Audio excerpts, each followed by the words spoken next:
Alright, so let's start ratio analysis. अच्छा जी, before we start the topic, मैं आपको जो है ना, जो हमारी पहली बिल्कुल बेसिक अकाउंटिंग की क्लास थी उसका थोड़ा रिकैप दूं। मतलब रिकैप देने से क्या मुराद है कि हमने पढ़ा था कि भाई अकाउंटिंग इज अ फ्रेमवर्क जिसके अंदर आज एक ट्रांजेक्शन होती है, ट्रांजेक्शन के बाद अकाउंटिंग फ्रेमवर्क एक्टिवेट होता है जिसके अंदर डबल एंट्री बनती है, टी अकाउंट बनता है, ट्रायल बैलेंस बनता है, and then after the trial balance हम फाइनेंशियल स्टेटमेंट्स के अंदर इनकम स्टेटमेंट बनाते हैं, एसओएफपी बनाते हैं, एंड द लास्ट पार्ट और द थर्ड स्टेप वाज कि भाई जब हमारे पास ये सारी इंफॉर्मेशन समराइज हो जाती है तो we tend to communicate this information to the relevant stakeholders. अब देखें, समराइज करना तो आपने सीख लिया, आपने इनकम स्टेटमेंट से प्रॉफिट एंड लॉस निकालना भी सीख लिया, आपने एसओएफपी के थ्रू एसेट्स एंड लायबिलिटीज को शो करना भी सीख लिया। Now the last remaining part is that how are we going to communicate this information to the stakeholder. Stakeholder को किस तरीके से बताएंगे? तो देखिए नहीं, स्टेक होल्डर जिसमें हमारा ज्यादातर जो हमारा कंसर्न होता है वो इन्वेस्टर से होता है कि इन्वेस्टर जो है वो उसको ये सारी चीजें किस तरीके से वो इनको यूज करेगा, या जो फाइनेंशियल इंफॉर्मेशन उसको प्रोवाइड कर रहे हैं वो उसके लिए किस तरीके से उसके लिए फीजिबल होगा उस इंफॉर्मेशन को यूज करना। So one way to communicate the financial performance of a business is through ratio analysis, कि आप इन्वेस्टर को या अपने स्टेक होल्डर्स को ऐसे रेशियोज प्रोवाइड कर दो जिसको वो इजिली स्किम करके ये डिसाइड कर सके कि भाई क्या इस कंपनी में मुझे इन्वेस्ट करना है, नहीं करना है। और लेट से अगर आपका स्टेक होल्डर गवर्नमेंट है तो क्या ये कंपनी की क्या ये कंपनी जो है वो प्रोग्रेसिव अच्छी ग्रो कर रही है, नहीं कर रही है, या अगर वो सप्लायर है तो वो ये देख सके कि भाई क्या मुझे इस कंपनी को फ्यूचर में भी क्रेडिट पे माल देते रहना है या नहीं देना। So ratios will help your relevant stakeholders to see कि भाई आपका बिजनेस किस तरीके से परफॉर्म कर रहा है। सो once the income statements and statement of financial position are prepared, it is extremely important to analyze the business performance so that it could be found whether the performance of the business has improved, deteriorated or remain constant. ये तीनों words important है, क्योंकि देखो जब business की आपने financial statements बना ली, so not just the stakeholder, even the management of company would want to see कि भाई क्या हमने हमारी जो परफॉर्मेंस है वो पिछले सालों के मुकाबले में क्या इंप्रूव हुई है, डिटेरियोरेट हुई है, या जो है क्या कहते हैं सेम कांस्टेंट रही है, उसके अंदर कोई इंप्रूवमेंट या कोई डिटेरियोरेशन नहीं आई। And under both the cases, मतलब चाहे वो परफॉर्मेंस इंप्रूव हो रही है, डिटेरियोरेट हो रही है या कांस्टेंट रह रही है, रेशियोज आपको बताएंगे कि भाई आपकी परफॉर्मेंस कितनी अच्छी गई है, कितनी बुरी गई है, या व्हाटसोएवर जिस डायरेक्शन में आपकी कंपनी चल रही है वो direction will be guided by the ratio analysis. Not only this, the ratios help in analyzing that what caused the changes in the business performance, if the performance has improved and what caused the improvement, if the performance deteriorated, what went wrong, and if the performance has remained constant, then what can be done to to improve the performance। यानी कि अगर तो improve हुई है तो किन factors ने performance improve करी है, अगर डिटेरियोरेट हुई है तो क्या ऐसी चीजें हो गई कि भाई डिटेरियोरेशन की तरफ हम चले गए, और अगर तो कांस्टेंट परफॉर्मेंस रही है तो भाई हम ऐसा क्या करें कि हमारी परफॉर्मेंस क्या हो जाए, हमारी परफॉर्मेंस इंप्रूव हो जाए। अच्छा, रेशियो एनालिसिस के लिए ना जो हम एएस लेवल पे जो मेजर दो टाइप से रेशियोज कैलकुलेट करते हैं, that is the first one is the profitability ratio and the second one is liquidity ratio. अच्छा, नाम से ही पता चल रहा है प्रॉफिटेबिलिटी एंड लिक्विडिटी। प्रॉफिटेबिलिटी यानी कि बिजनेस की जो मार्जिन है, बिजनेस का जो प्रॉफिट है उसकी बेसिस पे बात हो रही होगी, एंड जो लिक्विडिटी है वो बिजनेस की कैश पोजीशन, बिजनेस की जो कह लो कि कैश फ्लो की पोजीशन है उसके बारे में बताता है कि भाई बिजनेस की कैश फ्लो पोजीशन कितनी स्ट्रांग है या कितनी वीक है। क्योंकि हम ये बात पहले भी डिस्कस कर चुके हैं कि भाई a business that might be making good profits can still have liquidity problems। एक बिजनेस अच्छे प्रॉफिट्स में होते हुए भी लिक्विडिटी के मसले मसाइल यानी कि कैश फ्लो के मसले मसाइल से हो सकता है गुजर रहा। So profitability ratios identify the earning capacity of the business as to how much revenue is earned and through what sources, and how much expenses are incurred and by what means. And thus, what is the profitability? It helps in identifying whether the business is able to control its expenses effectively and efficiently or not. Thus, the profitability ratios are as follow। अब ये हम एक एक करके profitability ratio देख लेते हैं, जिसमें से काफी सारी तो profitability ratio बहुत सिंपल है, जैसे कि आपका नेट सेल्स या जिसको हम सेल्स टर्नओवर भी कहते हैं, दैट इज वेरी सिंपल। आप सिंपली अपनी जो टोटल सेल्स है उसमें से अगर सेल्स रिटर्न माइनस कर दो तो you get your net cell. Similarly, the cost of goods sold is again very easy to calculate. Opening inventory plus purchases minus closing inventory will simply give you your cost of goods sold. Owner का capital, if you do total assets minus total liability, that will give you owner's capital. And capital employed. अच्छा, अब देखिए owner का capital क्या है। Owner का capital is कि भाई ओनर ने जो है वो कितना पैसा अपने बिजनेस के अंदर डाला हुआ है, यानी ओनर की अपनी investment is refer to as owners capital के भाई ओनर के पास लेट्स से 5 लाख रुपए, तो ओनर ने 5 लाख रुपए डाल के बिजनेस स्टार्ट कर लिया। Capital employed on the other hand, as the word suggest employed, capital employed का फोकस होता है किस चीज के ऊपर? कैपिटल एम्प्लॉयड का फोकस होता है कि भाई लॉन्ग रन के अंदर बिजनेस के अंदर कितना पैसा इन्वेस्ट हुआ हुआ है। कितना पैसा इन्वेस्ट होने से क्या मतलब है कि भाई देखो बिजनेस के अंदर बाहर ओनर का तो पैसा नहीं लगा हुआ होता ना। अगर बैंक वालों ने भी लॉन्ग रन के अंदर बिजनेस को पैसे उधार पे दिए हुए हैं, तो उसको हम कंसीडर करेंगे कि भाई लॉन्ग रन के अंदर ओनर का तो पैसा बिल्कुल लगा हुआ है, वो तो इन्वेस्टमेंट हुई है। लेकिन उसके साथ साथ अगर बैंक ने भी लॉन्ग रन के ऊपर बिजनेस को जो है वो कुछ पैसे उधार दिए हुए हैं, कुछ पैसे लेंड किए हुए हैं, तो वो भी कैपिटल एम्प्लॉयड के अंदर इंक्लूड किया जाएगा। अच्छा, it's not just going to be the bank loan. अगर बिजनेस ने किसी भी तरीके से नॉन करंट लाइबिलिटी ऑब्टेन करी हुई है, तो that will be part of capital employed, क्योंकि कैपिटल एम्प्लॉयड देखता है कि भाई लॉन्ग रन के अंदर बिजनेस में कितना पैसा लगा हुआ है, लॉन्ग रन के अंदर बिजनेस के अंदर कितना पैसा मौजूद है, इन्वेस्ट हुआ हुआ है। तो उसके अंदर ओनर की इन्वेस्टमेंट के साथ साथ अगर कोई नॉन करंट लाइबिलिटी की भी आपने रेस करी हुई एज अ बिजनेस, तो वो भी अमाउंट इसके अंदर कैपिटल एम्प्लॉयड के अंदर इंक्लूड हो जाती है। तो इसीलिए मैंने लिखा हुआ है capital employed is the long term amount invested in business which is obviously going to comprise of owner's investment as well as any non-current liability that has been obtained by the business. अच्छा, इसको calculate करने के तरीके काफी सारे हैं and that completely depends कि भाई आपके पास बिजनेस के जो सवाल आया हुआ उसके अंदर क्या रेलेवेंट इंफॉर्मेशन गिवन है। अगर तो relevant information let's say given है आपके पास नॉन करंट एसेट्स और करंट लाइबिलिटी गिवन है, तो doing just by adding all the non-current and current assets and subtracting it with the current liability will give you capital employed. Similarly, एक और तरीका देखो, capital employed के अंदर है क्या? Capital employed is basically total asset आपका, कि बिजनेस के अंदर तमाम एसेट्स कितने के पड़े हुए हैं minus just your current liability. आप नॉन करंट लाइबिलिटी को इसमें से माइनस नहीं कर रहे। अगर आप ओनर्स कैपिटल निकाल रहे होते हो तो आप नॉन करंट लाइबिलिटी को भी माइनस कर देते हो, लेकिन कैपिटल एम्प्लॉयड निकालते हुए you just subtract your current liabilities from the total assets and nothing else. अच्छा, अब लेट से एक और चीज जिसका आपको पता होना चाहिए, that is your working capital, जिसको अभी हम थोड़ा करंट डिटेल में भी लाइबिलिटीज डिस्कस। करंट की नहीं। बेटा, ये सिर्फ कैपिटल एम्प्लॉयड के लिए ना, क्योंकि नॉट करंट आप इसलिए निकाल ले क्योंकि कैपिटल एम्प्लॉयड के अंदर you are calculating the capital which has been invested in the long run. तो उसके हाँ। अंदर you are not just concern with owners का कैपिटल, कि ओनर ने कितना पैसा डाला हुआ है, बल्कि you include even the amounts that has been lended by anyone. It could be a bank, it could be just a lender as well. अगर कहीं से भी पैसा आपने लॉन्ग रन के ऊपर भले उधार पे भी उठाया हुआ है, तो that will be part of your capital employed. और इसी वजह से जब मैं कैपिटल एम्प्लॉयड निकाल रहा हूं, तो मैं सिर्फ टोटल एसेट्स में से करंट लाइबिलिटी माइनस कर रहा हूं, नॉन करंट लाइबिलिटी माइनस नहीं कर रहा हूं, because that is part of capital employed. इसी तरीके से अगर लेट से आपको कहा जाए ना कि भाई ओनर्स इक्विटी गिवन है, अगर आपको कहा जाए ओनर्स इक्विटी जो है वो गिवन है, और ओनर्स इक्विटी से आपको किधर जाना है? ओनर्स इक्विटी से अगर आपको जाना है किधर? कैपिटल एम्प्लॉयड की फिगर पर।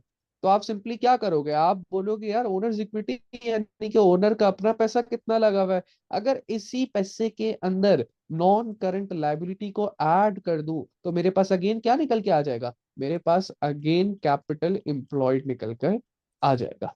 तो अब इट डिपेंड्स कि भाई सवाल के अंदर क्या गिवन है। अगर सवाल के अंदर एसेट्स और लाइबिलिटीज की इंफॉर्मेशन गिवन है, तो we will use total assets minus current liability. अगर सवाल के अंदर ओनर इक्विटी और नॉन करंट लाइबिलिटी गिवन है, हम दोनों को ऐड कर देंगे and we will eventually get what? We will eventually get the capital employed. Similarly, हमारे पास एक चीज होती है वर्किंग कैपिटल। अभी इसको डिस्कस करते हैं। वर्किंग कैपिटल क्या होता है? Current assets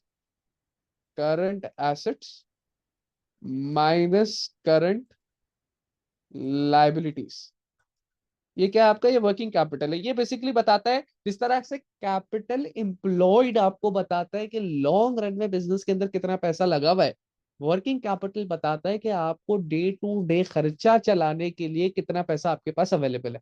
so current assets minus current liability, यानी करंट रिसोर्सेज आपके पास कितनी है और करंट ऑब्लिगेशंस आपके पास कितनी है, उन दोनों का जो नेट फिगर है that is your working capital. के भाई आपके पास अभी अपना कारोबार चलाने के लिए इतना पैसा पड़ा हुआ है। लेट से मेरी शॉर्ट टर्म जो एसेट्स या करंट एसेट्स जो मेरे पास पड़े 50,000 के हैं, और शॉर्ट टर्म ऑब्लिगेशन जो मुझे विद इन अ ईयर पूरी करनी है वो 40,000 की है। तो 50 minus 40, 10,000 is the working capital, जिसकी बेसिस पे मैं क्या कर रहा हूँ, जिसकी बेसिस पे मैं बिजनेस को रन कर रहा हूँ। अच्छा, अब लेट्स से अगर वर्किंग कैपिटल गिवन है हमारे पास और हमें कैपिटल इंप्लॉयड निकालना है, तो मैं क्या करूंगा। अगर वर्किंग कैपिटल गिवन है तो वर्किंग कैपिटल में देखो क्या हो रहा है, current assets minus current liability. अगर मैं वर्किंग कैपिटल के अंदर सिर्फ और सिर्फ क्या ऐड कर दूं, अगर मैं वर्किंग कैपिटल के अंदर सिर्फ और सिर्फ नॉन करंट एसेट ऐड कर दूं, तो this would again become what, this would again become capital employed. कैसे सर, कैसे बन जाएगा भाई, अगर आप देखो वर्किंग कैपिटल की जगह अगर मैं जो वर्किंग कैपिटल का फॉर्मूला है वो रख दूं, विच इज करंट एसेट्स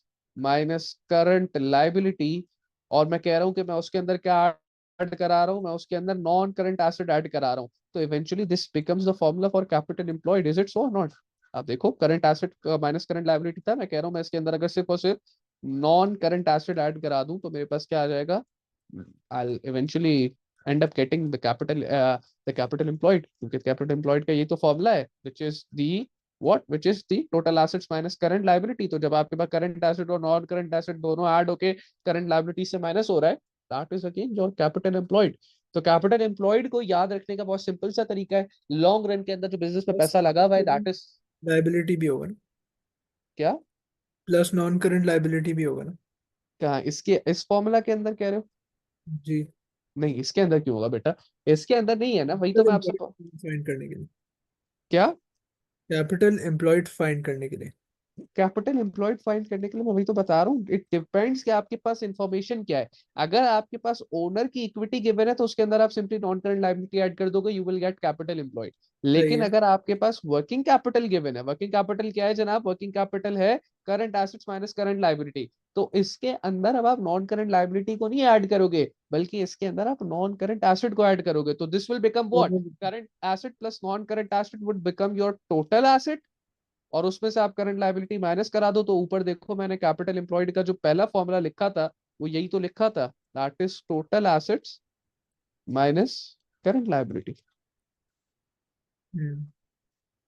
तो यहाँ पे जो कहने का मतलब है ना, देखो जब आप टोटल, समझना इस बात को, जब आप total asset minus total liability करते हो ना, आप दिखाते हो कि भाई सिर्फ ओनर का कितना पैसा पड़ा हुआ है। लेकिन when you are not subtracting the non current liability, आप सिर्फ टोटल एसेट में से जब करंट लायबिलिटी हटाते हो तो आप ये दिखा रहे हो कि ओनर का पैसा प्लस एक्सटर्नल सोर्सेस के थ्रू जो लॉन्ग टर्म में पैसा पड़ा हुआ है वो मिला के कितना बना।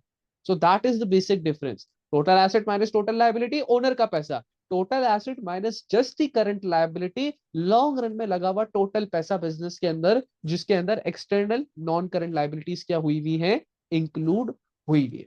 सो that is the major difference जिसको आपने अपने दिमाग में रखना है। तो ये हो गया जनाब कैपिटल एम्प्लॉयड कैसे निकलेगा। अच्छा, कैपिटल एम्प्लॉयड के बाद gross profit, very easy, sales minus cost of sale, net profit जिस the gross profit minus expenses, gross profit markup we have been doing this, gross profit over cost of, equity निकालने में भी capital employed minus क्या करते हैं? क्या निकालने में, ओनर्स कैपिटल निकालने में सेकंड एक और फॉर्मूला है ना। ओनर्स इक्विटी अच्छा ये वाला जो है कैपिटल एम्प्लॉयड निकालने के लिए बस ओनर्स इक्विटी में नॉन करंट लायबिलिटी ऐड कर देते हैं, विच नहीं, अभी इफ यू, पे लिखा था owners equity is equal to capital employed minus something. कहाँ लिखा हुआ है ओनर्स ऊपर कैपिटल, ये वाला ऊपर कौन सा, और capital employed minus non current liability, ये भी कर सकते हैं। वो ओनर कैपिटल, हाँ अगर आपके ओनर पास कैपिटल एम्प्लॉयड है और आप वहां से ओनर कैपिटल पे जाना चाह रहे हो, तो भाई हमें तो पता है ना capital employed total asset minus current liability करके निकाला जाता है, तो अगर उसमें से सिर्फ नॉन करंट लायबिलिटी निकाल दो तो हाँ you will end up getting owners capital, हाँ दैट इज कम्प्लीटली फाइन। अच्छा जी, markup is gross profit upon cost of sales margin, we know gross profit upon sales multiplied by 100, net profit margin अगर कहा हुआ है तो यानी कि ग्रॉस के अंदर हम ग्रॉस प्रॉफिट ले रहे थे, नेट के अंदर हम net profit divided by sales कर देंगे। एक्सपेंस टू सेल्स रेशियो अगर कहा हुआ है निकालने का तो will just simply divide the total of expenses with the total of net sales, again यहाँ पे जो वर्ड है नेट सेल्स का वो क्या है, इंपॉर्टेंट है। और इवन जो हम ग्रॉस प्रॉफिट मार्जिन वगैरह भी निकालते हैं तो ये सारा हम नेट सेल्स की बेसिस पे ही काम कर रहे होते हैं। तो expenses to sale ratio, expenses divided by net sales आपको क्या बताता है? ये आपको बताता है कि एक लेट्स से मैंने किया एक्सपेंसेस टू सेल रेशियो निकाला, मेरे बिजनेस के एक्सपेंस लेट्स से 5 लाख के और बिजनेस की सेल्स 10 लाख की, तो 5 लाख ओवर 10 लाख मेरा जो एक्सपेंस टू सेल रेशियो निकल के आया वो 0.5 निकल के आया। ये 0.5 बता क्या रहा है? ये 0.5 ये बता रहा है कि $1 की सेल कमाने के लिए बिजनेस को ओवरऑल $0.5 का एक्सपेंस इंकर करना पड़ेगा। सो आपको सिर्फ रेशियो याद नहीं होना चाहिए, उसका फॉर्मूला तो याद, तो ठीक है, दैट इज इक्वली इंपॉर्टेंट, लेकिन उसका जो मतलब है कि वो रेशियो बताना क्या चाह रहा है, that should also be in your mind. तो एक्सपेंस टू सेल रेशियो आपको क्या बताता है? एक्सपेंस टू सेल रेशियो बताता है कि $1 की सेल कमाने के लिए बिजनेस ने कितने डॉलर का खर्चा इंकर किया। और अगर तो आप फॉर्मूला को भी देखो तो फॉर्मूला को देख के भी बात बहुत इजीली बता सकते हो कि भाई एक्सपेंस ओवर सेल है, तो क्या मतलब है इस बात का? एक्सपेंस ओवर सेल का ही मतलब है ना कि भाई सेल डिनोमिनेटर में, एक्सपेंस न्यूमरेटर में, तो जब डिवाइड कराओगे आप तो ये आपको यही बताएगा कि एक यूनिट ऑफ डिनोमिनेटर पे कितना यूनिट ऑफ न्यूमरेटर बढ़ रहा है। So if it 0.5 it means कि $1 ऑफ सेल पे आपका $0.5 का एक्सपेंस इंकर हो रहा है। एक्सपेंस टू सेल्स रेशियो निकालने का एक और फॉर्मूला जो कि कभी कभार यूज होता है, that is gross profit margin minus net profit margin. यानी कि आपका अगर नेट प्रॉफिट मार्जिन 20% है और ग्रॉस प्रॉफिट मार्जिन 30% था, तो अगर आप दोनों का डिफरेंस ले लो 10%, so that represents again your expense to sale ratio, क्योंकि ग्रॉस प्रॉफिट से नेट प्रॉफिट पे आने का जो सफर है उसमें सिर्फ एक ही चीज माइनस होती है, and that is your expenses. तो सिंपली अगर आप दोनों के मार्जिन को, ग्रॉस प्रॉफिट के मार्जिन और नेट प्रॉफिट के मार्जिन को माइनस करा दो, तो you will again end up getting expense to sale ratio. Then we have ROCE, return on capital employed. Capital employed हमने ऊपर बात कर ली, कैसे निकलता है? रिटर्न ऑन, रिटर्न तो किसी भी चीज का अगर बोला हुआ हो रेशियो के अंदर, तो इसका मतलब ये कि आप ये देखना चाह रहे हो कि अगर आपके पास लॉन्ग रन में एक XYZ अमाउंट इन्वेस्टेड थी तो आपने उस पर कितना प्रॉफिट कमाया। लेकिन जो ख्याल रखने वाली बात है वो ये है कि रिटर्न ऑन कैपिटल एम्प्लॉयड में जो आप प्रॉफिट लेते हो, that is profit before interest and tax. यानी कि ये वो प्रॉफिट होता है जिसमें से इंटरेस्ट ऑन और टैक्स अभी तक डिडक्ट नहीं हुआ होता है। एक तो होता है ना प्रॉफिट फॉर ईयर, जिसमें से तमाम के तमाम एक्सपेंसेस सब्ट्रैक्टेड होते हैं, लेकिन रिटर्न ऑन कैपिटल एम्प्लॉयड निकालते हुए जो आप प्रॉफिट लोगे, that is profit before interest and tax, उसमें से इंटरेस्ट ऑन और टैक्स डिडक्ट नहीं हुआ होता।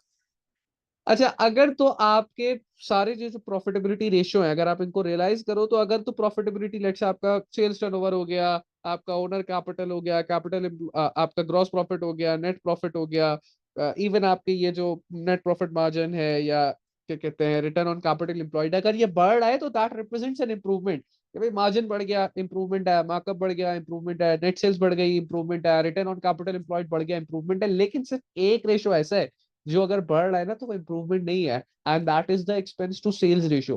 भाई एक्सपेंस टू सेल रेशियो अगर 0.5 से 0.6 हो गया, तो इसका मतलब ये था कि पहले $1 की सेल करने के लिए तुम $0.5 का एक्सपेंस इंकर कर रहे थे, अब तुम सेम $1 की सेल्स कमाने के लिए $0.6 का एक्सपेंस इंकर कर रहे हो। So that these are the profitability ratio. अच्छा, प्रॉफिटेबिलिटी रेशियो के बाद अगर हम जरा आए लिक्विडिटी रेशियो के ऊपर, तो लिक्विडिटी हम पढ़ते हुए आए हैं, liquidity is the ability of the business to convert its assets into cash। Business कितनी आसानी से अपने assets को कैश पे कन्वर्ट कर सकता है, that is what liquidity means।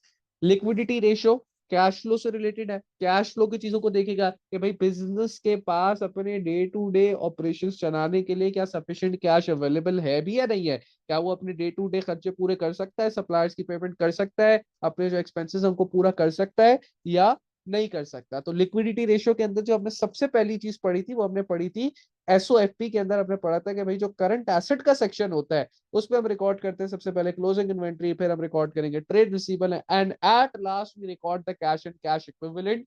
और मैंने आपको बताया था कि this is reverse order of liquidity, where we are recording the least liquid asset at the first point and recording the most liquid asset at the last point, क्योंकि inventory को cash पे convert करना comparatively मुश्किल है as compare to trade receivable को cash में convert करना या बैंक में पड़े हुए पैसे को कैश में कन्वर्ट करना। And these are the things which, example किस चीज की?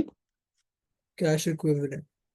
क्या यार, ये आपका बैंक में पड़ा हुआ पैसा हो गया, आपका क्या कहते हैं, कोई आपके पास कोई इस तरीके का बॉन्ड पड़ा हुआ है, डिमांड ड्राफ्ट पड़ा हुआ है आपके पास, तो ये सारा आपका कैश इक्विवेलेंट है। कोई जिस नॉन करंट एसेट है वो तो कैश इक्विवेलेंट नहीं है ना। क्या? कोई नॉन करंट एसेट है तो। नहीं नहीं नहीं, ऑब्वियसली वो कहाँ से कैश इक्विवेलेंट बेटा, वो उसका तो अलग सेक्शन है ना, नॉन करंट एसेट के नाम से, बिल्कुल भी कैश इक्विवेलेंट नहीं है।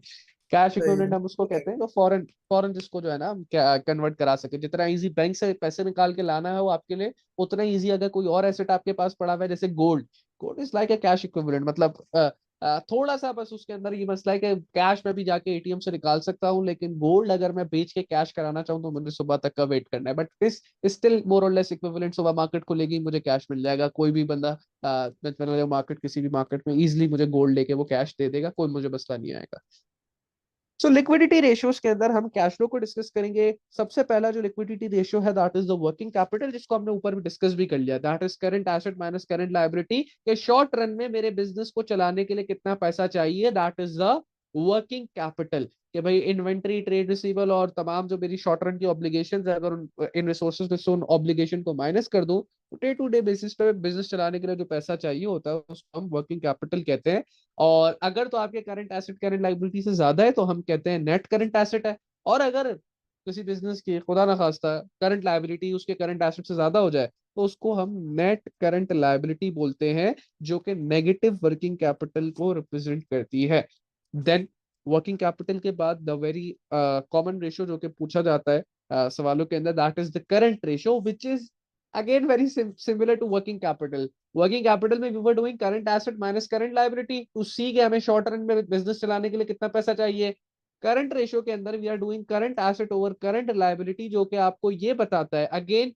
देखो जो डिनोमिनेटर है ना, मैं अगर तुम्हें एग्जांपल भी करके अगर एक छोटी सी दिखाऊं, लेट से मैं कह रहा हूँ मेरे पास $200 का करंट एसेट और $100 का करंट लायबिलिटी है। 200 over 100 that gives me a figure of 2। What does this 2 represent? ये हर रेशियो के लिए मैं बोल रहा हूँ, जैसे मैंने एक्सपेंस टू सेल रेशियो के लिए कहा था ना कि भाई अगर मेरे एक्सपेंस 500 के और सेल मेरी 1000 की है तो that gives me a ratio of 0.5। What does this 0.5 represent? भाई बहुत सिंपल है। अगर डिनोमिनेटर का $1, अब उस केस में तो सेल थी तो मैं कह रहा था डिनोमिनेटर का जो सेल है वो $1 की सेल कमाने के लिए मैं 0.5 का न्यूमरेटर एक्सपेंस इंकर कर रहा हूँ। यहाँ पे मैं क्या कहूंगा, यहाँ पे क्योंकि डिनोमिनेटर में करंट लायबिलिटी है और न्यूमरेटर में करंट एसेट है, तो मैं कहूंगा कि $1 की करंट लायबिलिटी पे करने के लिए बिजनेस के पास $2 के करंट एसेट अवेलेबल है। मैं फिर से रिपीट कर दूं, जो अभी जो एक्सप्लेनेशन है रेशियो की वो भी रेशियो के फॉर्मूले के बराबर ही इक्वली इंपॉर्टेंट है, क्योंकि आपसे रेशियो कैलकुलेट करने के बाद वो ये कहता है कि बताओ या एडवाइस करो कि क्या ये रेशियो इंप्रूवमेंट शो कर रहा है या डिटेरियोरेशन शो कर रहा है। और ये बताने के लिए इट्स नेसेसरी रिक्वायरमेंट कि आपको पता हो कि वो रेशियो के पीछे जो छुपी लॉजिक है वो क्या है, या रेशियो एक्सप्लेन क्या कर रहा है। ठीक है, current asset over current liability करके एक वैल्यू आ गई है, लेकिन उस वैल्यू का मतलब क्या है? तो let's say if you get a value 2 after calculating current ratio, then that represent कि $1 की करंट लायबिलिटी पे करने के लिए उस बिजनेस के पास $2 के करंट एसेट अवेलेबल हैं। एंड करंट रेशियो का जो आइडियल रेशियो है that is in between 1.5 to 2। अगर किसी भी बिजनेस के पास $1 की करंट लायबिलिटी पे करने के लिए 1.5 से $2 पड़ा हुआ है, so that is very good, that is the ideal situation. लेकिन इससे कम है तो कितना कम है ये देखा जाएगा। Even 1.4 1.3 that's fine. $1 की करंट लायबिलिटी के लिए $1 से ज्यादा ही के करंट एसेट पड़ा हुआ है ना। लेकिन let's say if it went down to 0.8 और if it's went down to 0.7, तो हम कहेंगे कि यार ये अलार्मिंग है, क्या आपके पास अपनी $1 की करंट लायबिलिटी पे करने के लिए $1 भी पूरा नहीं पड़ा हुआ। अच्छा, अब लेट से चलो ये तो हो गया कि हम हमें कब जो है क्रिटिक कब देना है कि भाई ये तो गलत हो रहा है। लेकिन अगर करंट रेशियो बहुत ज्यादा आ जाए, लेट से करंट रेशियो आ जाए 4:1, $1 का करंट लायबिलिटी पे करने के लिए कंपनी के पास $4 करंट एसेट में पड़ा हुआ है, तो हम अब उसको सपोर्ट नहीं करेंगे। हम कहेंगे कि भाई ये क्या कर रही है कंपनी, कंपनी तो अपनी रिसोर्सेज को वेस्ट कर रही है। क्योंकि देखो करंट एसेट के अंदर जो पैसा पड़ा हुआ होता है वो आपको कुछ अर्न करके थोड़ी दे रहा है। बैंक में पड़ा हुआ पैसा मुझे कुछ कमा के थोड़ी दे रहा है। सिमिलरली इन्वेंट्री में जो पैसा फंसा हुआ है मुझे कुछ कमा के थोड़ी दे रहा है। ट्रेड रिसीवेबल के पास अगर पैसा फंसा हुआ है तो वो कुछ कमा के थोड़ी दे रहा है। तो अगर मैंने बहुत सारा पैसा करंट एसेट में फंसाया हुआ है और इतना कि $1 की करंट लाइबिलिटी पे करने के लिए मेरे पास $4 के करंट एसेट है, तो ये रिप्रेजेंट करता है कि कंपनी अब थोड़ी इनएफिशिएंट हो गई है, कंपनी अपने रिसोर्सेज को एफिशिएंटली मैनेज नहीं कर रही और ज्यादातर फंड्स उसने करंट एसेट में फंसा दिए हैं, जिसको वो कहीं और इन्वेस्ट करके काफी अच्छी ग्रोथ और प्रॉफिट्स भी कमा सकती है. So that is one thing that you should keep in mind while explaining the current ratio. Current ratio के बाद we have the quick ratio, जिसको हम लोग एसिड टेस्ट रेशियो भी कहते हैं. क्विक रेशियो भी करंट रेशियो की तरह ही होता है, बस हम quick ratio as the word suggest quick. तो क्विक रेशियो के अंदर हम ये देखना चाहते हैं कि यार अगर आज ही रात, लक्ष्य में अभी बैठा, वो मेरा एक बिजनेस है, और आज ही रात तमाम ट्रेड जो मेरे वो है पेबल है, वो सारे के सारे मेरे घर आ जाए और कहते हैं कि लाओ हमजा भाई हमें हमारे पैसे वापसी करो. तो क्विक रेशियो ये बताता है कि भाई आपके पास उनको देने के लिए कितना पैसा अवेलेबल है. तो देखो अगर आज ही रात में वो आ जाए, या वो आज रात कॉल करके बोले कि भाई हमें कल सुबह हर हाल में पैसा चाहिए ही चाहिए, तो देखो बैंक में पड़ा हुआ पैसा तो आई कैन स्टिल यूज ना, कि ठीक है यार मेरा ट्रेड पेबल मुझसे पैसा मांग रहा है, बैंक में पैसा पड़ा हुआ है, इसको दे दो ताकि ये खुश रहे. और सिमिलरली अगर ट्रेड रिसीवल के पास कुछ पैसा मेरा फंसा हुआ है, तो मैं ट्रेड रिसीवल को कॉल करके कह सकता हूँ कि यार ये बड़ा मेरे ऊपर मुसीबत आ गई है, प्लीज आपको जो पेमेंट करनी थी आप कोशिश करके वो पेमेंट करें. जबरदस्ती भी कर सकता हूँ, डिफरेंट टेक्निक्स अपना सकता हूँ, ट्रेड रिसीवल से भी पैसा खुला हो जाएगा. लेकिन रातों रात इन्वेंट्री को बेच दूं, that is quite a difficult task. लोग कर भी देते होंगे, मैं ये नहीं कह रहा कि बिजनेसेस करते नहीं है, businesses at dire situation they do such thing कि भाई पूरा पूरा कंटेनर बड़ी बड़ी सुपरमार्केट को at a very lower cost भेज दिया ताकि कैश आ जाए और कैश का जो भी इस्तेमाल है वो कर सके. लेकिन नॉर्मली एक नॉर्मल बिजनेस के लिए कंसीडर किया जाए, तो अगर रात को उसके सारे ट्रेड पीपल कहते हैं कि हमें पैसे दो, तो सुबह तक उसकी इन्वेंट्री बेच के कैश को लेके आना बड़ा मुश्किल है. क्योंकि देखो इन्वेंट्री तो मैंने आपको बताया पहले बिकेगी क्रेडिट के ऊपर ज्यादातर बिजनेसेस के अंदर. जब वो बिकनी क्रेडिट पे, तो आप कुछ क्रेडिट टाइम पीरियड दोगे, 10 दिन, 12 दिन, 15 दिन, तो भाई कहाँ से पैसा आएगा सुबह सुबह रे, नहीं आ सकता. So that is why quick ratio कहता है कि भाई अगर हमें अपनी तमाम करंट लाइबिलिटीज को वेरी अर्जेंट बेसिस पे अगर पे करना पड़े, तो करंट एसेट के अंदर जो क्लोजिंग इन्वेंटरी की अमाउंट है वो आपको हेल्प नहीं करेगी इन ऑर्डर टू पे बैक योर डेट्स और टू सेटल योर ऑब्लिगेशन. तो क्विक रेशियो क्या करता है, क्विक रेशियो करंट एसेट्स में से क्लोजिंग इन्वेंटरी माइनस कर देता है. So current assets minus closing inventory and then divided by current liability. अच्छा बताता ये भी सेम चीज है कि $1 की करंट लाइबिलिटी पे करने के लिए आपके पास कितने डॉलर के करंट एसेट्स हैं, एक्सक्लूडिंग दी इन्वेंट्री, इन्वेंट्री को हटा के. तो करंट रेशियो क्या था, करंट रेशियो था $1 की करंट लाइबिलिटी पे करने के लिए आपके पास कितने डॉलर के करंट एसेट अवेलेबल है. क्विक रेशियो भी सेम है, $1 की करंट लाइबिलिटी पे करने के लिए आपके पास कितने डॉलर के करंट एसेट्स अवेलेबल है, but just excluding excluding the inventory. और उसका मैंने आपको पर्पस बता दिया क्योंकि क्विक रेशियो ये अज्यूम कर रहा है, ये देखना चाह रहा है कि वेरी अर्जेंट बेसिस पे अगर पैसे की जरूरत पड़ जाए तो आपके पास कितना पैसा है, जो कि पड़ जाती है, लिटरली पड़ जाती है. आपको कभी कभार बहुत अर्जेंट पैसों की जरूरत होती है और उस वक्त आपकी इन्वेंट्री आपके काम नहीं आती है. तो क्विक रेशियो का अच्छा आइडियल हमजा रेशियो भाई, क्या है. करंट एसेट में जैसे ट्रेड रिसीवेबल भी होता है तो वो भी उसी वक्त तो पैसे नहीं देगा? यार बिल्कुल आपकी बात सही है कि मतलब अगर हमने ट्रेड रिसीवेबल कुछ ऐसे हुए जिनसे को हमने कल ही माल बेचा है और 15 दिन का क्रेडिट एग्रीमेंट है, तो वो तो 15 दिन बाद ही पैसे देंगे, ठीक है. लेकिन स्टिल निहाल हम उसको ना थोड़ा सा प्रेशराइज कर सकते हैं, उसको इंसेंटिवाइज भी कर सकते हैं कि यार चलो तुम 10% कम कैश डिस्काउंट रखो, मुझे आज पैसे दे दो.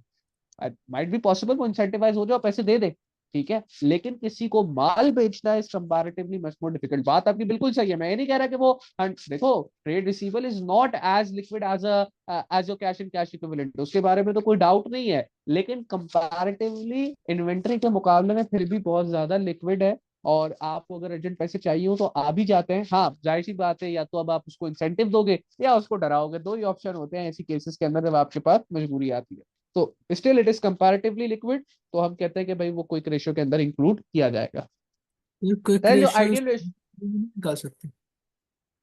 क्या फिर से, मैं कह रहा हूँ क्विक रेशियो साल के शुरू में नहीं निकाल सकते. यार साल के एंड में निकलता है normally once your financial statements are prepared, और ये हर साल ही निकलना होता है. और हर साल ही फाइनेंशियल स्टेटमेंट से बनने के बाद निकलता है टू चेक के भाई बिजनेस ने इंप्रूव किया डिटेरियोरेट किया है. तो लेट्स से इस पिछले साल का क्विक रेशियो जो है वो 0.8 था और इस साल का 1.2 आ गया है, तो दैट शोज एन इंप्रूवमेंट कि ठीक है भाई बिजनेस अपने अब फाइनेंसिस को और लिक्विडिटी को और कैश फ्लो को ज्यादा बेहतर तरीके से मैनेज कर रहा है. तो साल के तो शुरू में निकालने का कोई.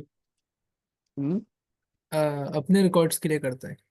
हाँ, अपने रिकॉर्ड्स के लिए भी करता है, जैसे मैंने आपको बताया। स्टेक होल्डर भी इसको फिर इस्तेमाल करते हैं कंपेयर कराने के लिए, बिजनेस के मैनेजर्स भी कंपैरिजन के लिए यूज करते हैं। पोटेंशियल इन्वेस्टर मेरे आपके जैसा अगर किसी कंपनी में इन्वेस्ट करना चाह रहा है तो वो इन रेशियोज को उठा के जो दूसरी और पोटेंशियल कंपनी है, लेट्स से मैं अगर ऑटोमोबाइल मोबाइल्स के अंदर इन्वेस्ट करना चाह रहा हूँ तो मैं टोयोटा के रेशियो को होंडा के रेशियो से कंपेयर करा सकता हूँ। या मेरे पास अगर दो डिफरेंट इंडस्ट्रीज हैं जिसके अंदर मैं सोचा हूँ कि यार either I should invest in automobile industry और I should invest in pharmaceutical, तो मैं ऑटोमोबाइल इंडस्ट्री के रेशियो और फार्मास्यूटिकल इंडस्ट्री के रेशियोज को भी कंपेयर कर सकता हूँ। तो ratios can be compared like with like businesses और like with like industry. Sir मैंने ये आपको ऑटोमोबाइल और फार्मास्यूटिकल तो काफी एक राउंड द वे एग्जांपल दे दी, क्योंकि इनके अंदर कुछ सिमिलैरिटी नहीं है तो रेशियो कंपेयर कराने का कोई फर्क नहीं बनता। लेकिन हाँ, automobile industry with some relevant similar industry can be compared, किसी अपनी सिमिलर इंडस्ट्री के साथ कंपेयर्ड हो सकता है। जैसे ऑटोमोबाइल के क्विक रेशियो को रेशियो आप ज्यादा बाइक। रेगुलरली क्यों नहीं होता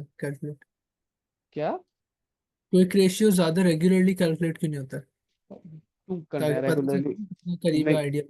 नहीं तो वो तो जब देखो, कैलकुलेट तो आप जब चाहो कर लो। वो तो आपके पास, क्योंकि करंट एसेट्स करंट लाइबिलिटी तो हमें पता है रनिंग डाउन अकाउंट है, उनका तो बैलेंस चलता रहता है, तो वो तो मैं जिस वक्त चाहूँ कैलकुलेट कर सकता हूँ। बट ऑब्वियसली मैं अगर हर दूसरे दिन करने बैठ जाऊंगा तो it wouldn't give me any useful information. ठीक है। और बिजनेस को तो क्विक रेशियो निकाले बगैर भी पता है कि यार क्या लिक्विडिटी पोजीशन है, उसको तो कैश में कितना पैसा पड़ा हुआ है, ट्रेड रिसीवेबल में कितना पैसा पड़ा हुआ है, वैसे ही सब कुछ पता है। ये क्विक रेशियो तो ओवरऑल बस अपनी परफॉर्मेंस को दिखाने के लिए होता है। ठीक है ना, कि भाई हमारी परफॉर्मेंस ओवर द ईयर कैसी रही है उसको, ताकि फाइनेंशियल जो आपका रेलेवेंट स्टेक होल्डर है वो भी कंपेयर करा सके। और कंपनी के लिए खुद भी ज्यादा यूजफुल यही है कि वो सालाना बेसिस पे कंपैरिजन करे। अच्छा, कुछ कंपनीज जो कि बहुत बड़ी कंपनीज होती हैं वो क्वार्टर बेसिस पे करती हैं। वो क्वार्टर बेसिस पे अपनी फाइनेंशियल स्टेटमेंट भी क्या कहते हैं इशू करती हैं, और उसके साथ साथ रेशियोज भी कैलकुलेट करके इशू करती हैं, ताकि आप क्वार्टरली बेसिस के ऊपर कंपैरिजन करा सको। सो दैट इज ओके। मतलब नॉर्मली एनुअल बेसिस पे होता है, लेकिन आप उसको चाहो तो हर रोज करने का कोई फायदा नहीं है ना। चलो क्वार्टरली फिर डज मेक सेंस कि भाई क्वार्टर टू क्वार्टर क्या इंप्रूवमेंट, क्या डिटेरियोरेशन आ रही है, आप चेक कर सकते हो। लेकिन आप हर महीने भी कर लो, चलो मंथ टू मंथ भी देख लो। लेकिन जैसे तुम कह रहे हो और ज्यादा फ्रीक्वेंटली, तो फिर उसका इट डजेंट मेक सेंस, क्योंकि एक हफ्ते के अंदर कोई ज्यादा चेंजेस आती भी नहीं है। हकीकत बात तो ये है ना। मतलब मैं हर हफ्ते अगर क्विक रेशियो निकालने बैठ जाऊं तो फर्क थोड़ी आना है पिछले हफ्ते और इस हफ्ते के क्विक रेशियो के अंदर ज्यादा खास। यार तो this was quick and current ratio, जो कि बड़े इंपॉर्टेंट और बहुत ज्यादा रिपीटेडली आस्क्ड हैं। उसके बाद वी हैव टू सी के भाई कुछ इन्वेंट्री से रिलेटेड रेशियो भी है, जिसमें आपका पहला एवरेज इन्वेंट्री आता है। Average inventory is very simple, opening inventory plus closing inventory and just simply divided by 2, you will get the average inventory. Rate of inventory turnover आपको क्या बताता है? Rate of inventory turnover average जिसका बेटा सामने लिखा हुआ है ना, opening inventory plus closing inventory divided by 2, that gives you मैं कह रहा एवरेज। हूँ फायदा फायदा क्या है इसका? फायदा कोई नहीं है, बस ये आपको बताता है कि at any given point in time on an average basis business के पास कितने की इन्वेंट्री पड़ी हुई होती है। तो यानी कि ये आपको बता देगा कि एवरेज बेसिस पर बिजनेस के पास इन्वेंट्री में कितना पैसा फंसा हुआ है। अच्छा सही है। Then rate of inventory turnover आपको क्या बताता है? That is cost of goods sold divided by average inventory. ये आपको बताता है कि साल भर के अंदर बिजनेस ने कितनी दफा अपने स्टॉक को कंप्लीटली सेल ऑफ कर दिया। सो लेट्स से अगर एक बिजनेस का रेट ऑफ इन्वेंट्री टर्नओवर 10 आ रहा है तो उसका ये मतलब है कि उस बिजनेस ने 10 दफा अपने स्टॉक को कंप्लीटली बेचा है। अगर किसी का रेट ऑफ इन्वेंट्री टर्नओवर 20 आ रहा है तो उसका ये मतलब है कि उसने अपने स्टॉक को कंप्लीटली 20 दफा बेचा है। किसी का और ज्यादा आ रहा है, कम आ रहा है, तो उसका मतलब क्या है कि भाई कितनी दफा उस बिजनेस ने ड्यूरिंग द ईयर अपने स्टॉक को कंप्लीटली सेल ऑफ किया है। That is what rate of inventory turnover in time suggest. अच्छा, rate of inventory turnover times. जी क्या कह रहे हैं? टर्नओवर का क्या मतलब? टर्नओवर का ही मतलब बताया ना बेटा, कितनी दफा आप जो है अपने स्टॉक को कंप्लीटली बेच पा रहे हो। Rate of inventory turnover, turnover का मतलब ही जैसे सेल्स टर्नओवर है ना कि कितना माल टोटल बिका, इसी तरीके से रेट ऑफ इन्वेंट्री टर्नओवर है कि कितनी दफा टोटल इन्वेंट्री बिकी है। यानी कि अगर मैंने एक लाइक से मेरा कोई इम्पोर्ट का बिजनेस है और मैंने 12 दफा कंटेनर मंगवा के बेचे हैं, तो मेरा रेट ऑफ इन्वेंट्री टर्नओवर 12 हो गया। क्या मैंने 12 दफा पूरा स्टॉक फिल किया और 12 की 12 दफा बेच दिया। तो that is my rate of inventory turnover, के 12 दफा इन्वेंट्री आई और 12 दफा आके बिक भी गई। अच्छा, rate of inventory turnover times के अंदर भी कैलकुलेट होता है, 10 12 11, जिसका formula cost of good sold divided by average inventory है। Similarly rate of inventory turnover days में भी कैलकुलेट होता है। डेज से क्या मतलब है, ये सिमिलर है, बस आपका जो फॉर्मूला है उसको हम कह लो कि रेसिप्रोकेट हो गया। रेसिप्रोकेट होने से क्या मतलब है, कॉस्ट ऑफ गुड सोल्ड जो पहले न्यूमरेटर था वो डिनोमिनेटर बन जाएगा, एवरेज इन्वेंट्री जो पहले डिनोमिनेटर था वो न्यूमरेटर बन जाएगा, and we will multiply it with 365। और ये आपको बताता है कि बिजनेस ने कितने दिनों के अंदर ऑन एवरेज बेसिस अपने स्टॉक को कंप्लीटली सेल ऑफ कर दिया है। तो इस तरीके से आपने ख्याल रखना है, इन्वेंट्री टर्नओवर जब मांगा जाए तो आप देखें कि आप वो टाइम्स में रेट मांगा हुआ है उसका, या जो है वो डेज में मांगा हुआ है। अगर डेज में मांगा हुआ है तो the formula is average inventory over cost of sales in times 365, और अगर तो उसका रेट मांगा हुआ है तो the formula for that is cost of good sold divided by average inventory. और दोनों का फर्क मैंने आपको बता दिया, वो आपको बताता है टाइम्स कि कितनी दफा आपने पूरे साल में इन्वेंट्री को कंप्लीटली सेल ऑफ किया है, डेज आपको बताते हैं कि कितने दिनों में आपने इन्वेंट्री को कंप्लीटली आप बेच रहे हो, कितने दिनों में आप इन्वेंट्री को कंप्लीटली सेल ऑफ कर रहे हो। Then we have receivable collection period. Just like inventory turnover आपको बताता है कि इन डेज वाले की अगर बात करूं कि कितने दिनों में आपने इन्वेंट्री बेच दी, इसी तरीके से रिसीवेबल टर्नओवर पीरियड आपको बताता है, जिसको हम लोग रिसीवेबल कलेक्शन पीरियड भी कहते हैं, कि कितने दिनों में ऑन एन एवरेज बेसिस आप अपने ट्रेड रिसीवेबल से पैसा वसूल कर लेते हो। The formula for this is trade receivable. अच्छा, यहाँ पे जो ट्रेड रिसीवेबल यूज होंगे वो कौन सी डेट के यूज होंगे, क्लोजिंग डेट के यूज होंगे, divided by credit sales multiplied with 365। और ये क्या बताता है, ये बताता है कि ऑन एन एवरेज बेसिस आप कितने दिन में अपने ट्रेड रिसीवेबल से पैसा वसूल कर लेते हो। लेट्स से अगर आपका क्या कहते हैं ट्रेड रिसीवेबल टर्नओवर 60 डेज है, तो ये क्या रिप्रेजेंट कर रहा है कि भाई जिस दिन आपने सेल करी अपनी ट्रेड रिसीवेबल को अपने कस्टमर को, उसके 60 दिनों के अंदर अंदर जो है वो आप अपनी पेमेंट उससे ट्रेड रिसीवेबल से वसूल कर लेते हो। Similarly we have payables payment period which is the trade payable turnover, जिसका फॉर्मूला भी बहुत सिंपल है। Again trade payable, again closing date के ट्रेड पेबल लूंगा, divided by credit purchases multiplied with 365। और ये आपको बताता है कि ऑन एन एवरेज बेसिस आप अपने सप्लायर को पे करने के लिए कितने दिन ले रहे हो। तो ट्रेड रिसीवेबल टर्नओवर क्या बता रहा है, ऑन एन एवरेज बेसिस आपका ट्रेड रिसीवेबल आपको कितने दिनों में पे कर रहा है, जबकि ट्रेड पेबल टर्नओवर आपको बता रहा है कि ऑन एन एवरेज बेसिस आप अपने सप्लायर को कितने दिनों के अंदर पे कर रहे हो। कुछ कह रहे हो आशीष? मैं कह रहा हूँ अदर पेबल का अलग निकलता है क्या? अदर पेबल का कुछ नहीं निकलता, बिकॉज देखो अदर पेबल की अमाउंट कंपैरेटिवली हमेशा इनसिग्निफिकेंट ही होती है as compare to trade payables. तो trade payable is what is significant, क्योंकि उसको मुझे रेपिटेटिव पेमेंट्स करनी है। ट्रेड पेबल अदर पेबल तो या कोई एक्सपेंस छोटा मोटा होगा जिसकी पेमेंट रह गई है, तो उसके लिए हमें निकालने की जरूरत नहीं है। और other receivable. Similarly same for other receiver, उसके लिए भी उसी में अमाउंट कंपैरेटिवली इनसिग्निफिकेंट होती है। अच्छा जी, then last thing is the working capital cycle. अच्छा, ये देखो क्या हो क्या रहा है, तो मैंने बिजनेस स्टार्ट किया, तो बिजनेस स्टार्ट करके क्या होगा, मैं पहले इन्वेंट्री खरीदूंगा, कुछ टाइम मुझे लगेगा इन्वेंट्री बेचने में, that is refer to as inventory turnover in days.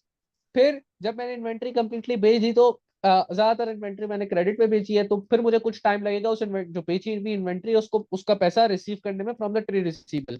इसको हमने पढ़ा ट्रेड रिसीवेबल टर्नओवर कहते हैं। और जब उनसे पैसा आ जाएगा तो मैं पैसा अपने सप्लायर को दे दूंगा, कुछ टाइम लूंगा सप्लायर को पे करने के लिए, which is known as the trade payable turnover. अगर हम इन तीनों को एक ही फॉर्मूला के अंदर कंबाइन कर दें, विच is the inventory turnover in days plus the receivable collection period minus the payable payment period, तो हमारे पास निकल के आ जाती है वर्किंग कैपिटल साइकिल, जो कि क्या बताती है, देखो वर्किंग कैपिटल क्या बताता था कि शॉर्ट रन के अंदर बिजनेस को ऑपरेट करने के लिए कितना पैसा चाहिए। तो वर्किंग कैपिटल साइकिल क्या बताती है, वर्किंग कैपिटल साइकिल ये बताती है कि आपका जो शॉर्ट रन के अंदर पैसा बिजनेस के अंदर इन्वेस्ट हुआ हुआ है उसको रिकवर करने में आपको कितने दिन लगेंगे।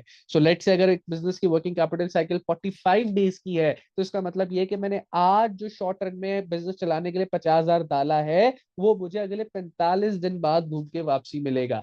और ऐसा नहीं है कि मिलने का से मेरा ये मुराद नहीं है कि उसको निकाल के मैं अपने तिजोरी में डाल लूंगा, नहीं, वो जाहिर सी बात है दोबारा रोल अप हो जाएगा, लेकिन उसको वापसी आने आने तक मुझे कितने दिन लगेंगे, मेरे पास आते आते दोबारा 45 डेज लगेगी, क्योंकि on the very first day of the business you don't have any sales, आपने अभी कुछ सेल्स तो करी नहीं होती, लेकिन आपको कारोबार तो स्टार्ट करना है ना, तो you have to prepare for the raw material for the inventory and X Y Z stuff, तो वो जो पैसा जाता है वो आपकी जेब से जाता है। और ये जो है वर्किंग कैपिटल साइकिल आपको बता रही है कि वो जो शॉर्ट रन में जो आपने पैसा छोटी मोटी चीजों के लिए लगाया है उसको रिकवर होने में, आपके पास वापसी आने में जो टाइम लगता है, that is the working capital cycle.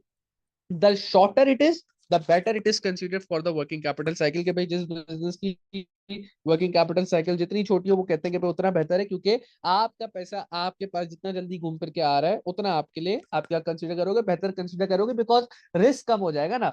A longer working capital cycle ये बताती है, रिप्रेजेंट्स के भाई आप बड़ा लंबा लंबा क्रेडिट पीरियड ऑफर कर रहे हो अपने कस्टमर को और इस तरीके के आपके मामला चल रहे हैं, आपकी इन्वेंट्री बिकने में भी बड़ा टाइम लग रहा है, which represents higher risk for the business. और बिजनेस ये चाहता है कि यार हमारा वर्किंग कैपिटल साइकिल छोटे से छोटा रहे। तो इसमें भी अदर पेबल अदर रिसीवेबल नहीं थी।